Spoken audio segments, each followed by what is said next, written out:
Di balik gemuruh ombak dan gempa yang mengguncang bumi, bersemayam satu nama yang ditakuti dan dipuja, Poseidon, sang penguasa lautan dan dewa yang temperamennya sekeras samudra. Inilah kisah sang dewa laut, penguasa badai, dan pencipta kuda dalam mitologi Yunani kun.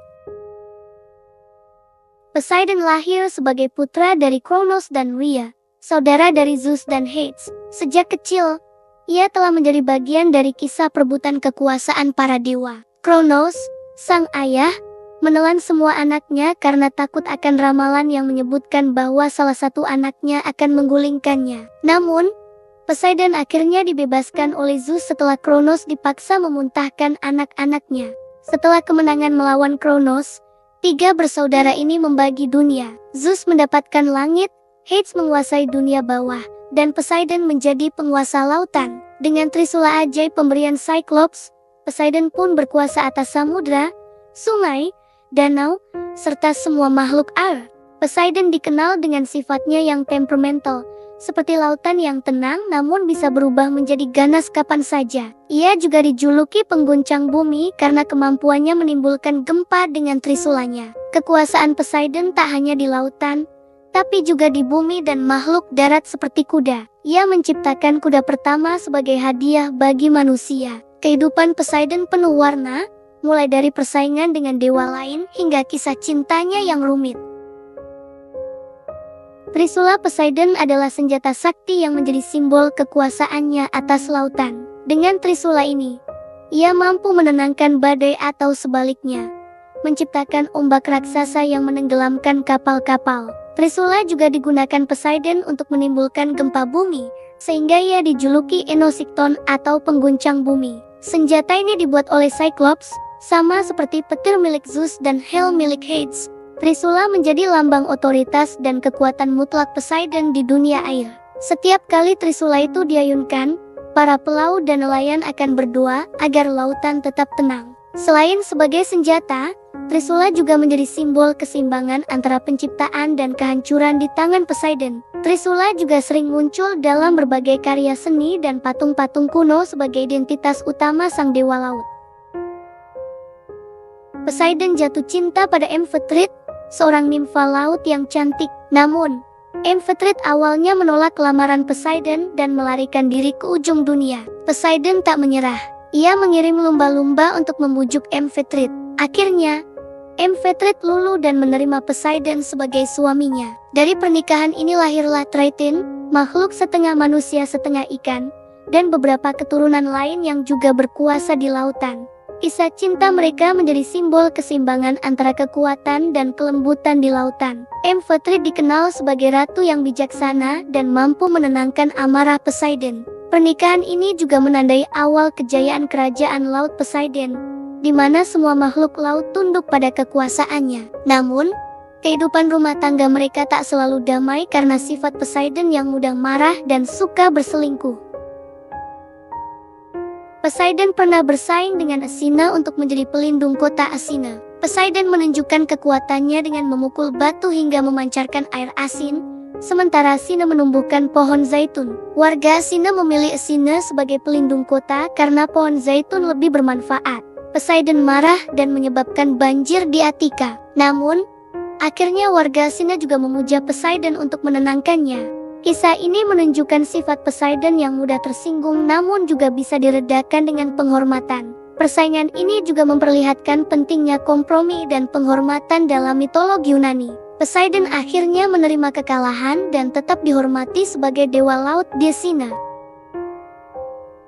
Poseidon dan Apollo pernah dihukum oleh Zeus untuk membangun tembok besar di sekitar kota Troya. Setelah tembok selesai, Raja Laomedon mengingkari janji dan tidak memberikan imbalan kepada para dewa. Poseidon marah besar dan mengirim monster laut untuk menghancurkan Troya. Monster ini akhirnya dibunuh oleh Herakles, namun dendam Poseidon terhadap Troya tetap membara. Karena insiden ini, Poseidon memihak bangsa Yunani dalam perang Troya. Ia sering turun ke medan perang, menyemangati pasukan Yunani dan mengguncang bumi. Kisah ini memperlihatkan sifat Poseidon yang tidak suka dihianati dan siap membalas dendam. Poseidon juga dikenal sebagai dewa yang adil, namun tidak segan menghukum mereka yang melanggar janji.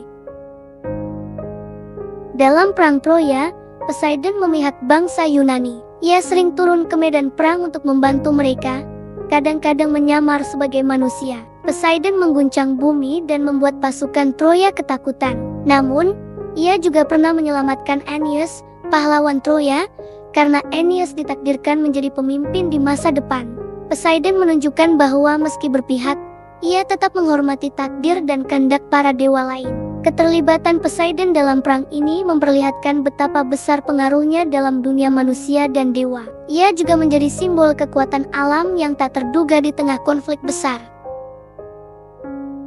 Poseidon bukan hanya dewa laut, tapi juga dewa kuda dan gempa bumi. Ia menciptakan kuda pertama dari buih laut sebagai hadiah bagi manusia. Kuda menjadi simbol kekuatan, kecepatan, dan kebebasan. Sama seperti lautan yang dikuasai Poseidon, ia juga sering digambarkan mengendarai kereta yang ditarik oleh kuda laut. Selain kuda, Poseidon juga diasosiasikan dengan banteng, simbol kekuatan dan kesuburan. Sifat liar Poseidon diwariskan pada keturunannya, yang sering digambarkan sebagai makhluk buas dan penuh petaka. Kisah ini menunjukkan sisi lain Poseidon sebagai pencipta, bukan hanya penghancur. Poseidon dikenal memiliki banyak pasangan, baik dewi, nimfa, maupun manusia fana. Dari hubungan ini, lahirlah banyak keturunan, mulai dari pahlawan hingga monster. Beberapa keturunan terkenal Poseidon antara lain Triton, Polyphemus raksasa bermata satu, dan Ceses, pahlawan Esina. Keturunan Poseidon sering digambarkan sebagai makhluk yang kuat, namun juga liar dan sulit dikendalikan. Sifat liar dan temperamental Poseidon sering diwariskan pada anak-anaknya, yang kadang membawa petaka bagi manusia. Kisah cinta Poseidon memperlihatkan sisi manusiawi para dewa dengan segala kelebihan dan kekurangannya. Poseidon dikenal sebagai dewa yang mudah marah dan tak segan menghukum siapa saja yang menentangnya. Ia pernah menghancurkan kapal Odysseus karena sang pahlawan menyinggung perasaannya dengan melukai Polyphemus, putranya. Banyak kisah dalam mitologi Yunani yang menceritakan amarah Poseidon, mulai dari menenggelamkan pulau hingga menciptakan badai dahsyat. Namun, Poseidon juga bisa menunjukkan belas kasih, terutama pada mereka yang menghormatinya dan memohon ampun. Amarah Poseidon menjadi pengingat bagi manusia akan kekuatan alam yang tak bisa dikendalikan. Kisah-kisah ini menjadi pelajaran penting tentang pentingnya menghormati kekuatan alam dan para dewa. Poseidon tetap dihormati sebagai salah satu dewa terkuat dalam mitologi Yunani. Banyak kuil dan tempat pemujaan didirikan untuknya, terutama di daerah pesisir dan pulau-pulau. Sebagai dewa laut, Poseidon menjadi pelindung para pelaut dan nelayan. Mereka sering mempersembahkan korban untuk memohon keselamatan di lautan.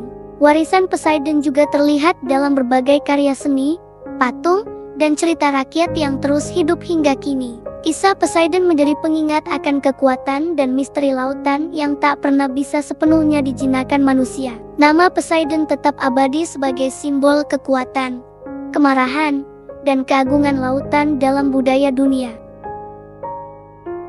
Dari kedalaman samudra hingga puncak gunung, nama Poseidon tetap menggema sebagai penguasa lautan dan simbol kekuatan alam. Kisahnya mengajarkan kita untuk menghormati kekuatan besar yang ada di sekitar kita, dan bahwa di balik badai, selalu ada ketenangan yang menanti. Sampai jumpa di kisah mitologi berikutnya.